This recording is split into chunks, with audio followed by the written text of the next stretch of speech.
చాలా ఏళ్ల క్రితం అండి నేను ఎంబీబీఎస్ చదువుతున్న రోజుల్లో ఒకసారి మా మావయ్య సెంట్రల్ ఎక్సైజ్ ఇన్స్పెక్టర్. అమలాపురంలో central excise inspector and tobacco అనమాట. ఏదో పని మీద హైదరాబాద్ వచ్చాడు. సరే పొద్దునుంచి మధ్యాహ్నం వరకు ఆ పని అయిపోయింది. నేను ఆ రోజు సండే అవ్వడం వల్ల మా మావయ్యతోనే తిరుగుతున్నాను. అయితే మధ్యాహ్నంతో పని అయిపోయింది.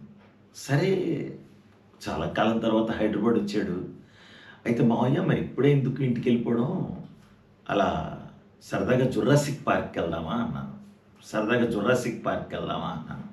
అంటూనే మా మావయ్య ఎవరై పొద్దున్నుంచి అసలే అలసిపోయి ఉన్నానురా, ఇప్పుడు పార్కులు అవి ఎందుకు చెప్పు, ఇప్పుడు పార్కులు అవి అవసరమా మనకి, పార్క్కి వెళ్ళి ఏం చేస్తాం, పార్క్కి వెళ్ళి ఏం చేస్తాం అన్నట్టు మర్చిపోయాను రోయ్, చాలా కాలం అయింది, చక్కటి ఇంగ్లీష్ సినిమాకి తీసుకెళ్ళు, మంచి ఇంగ్లీష్ సినిమాకి తీసుకెళ్ళు అన్నాడు.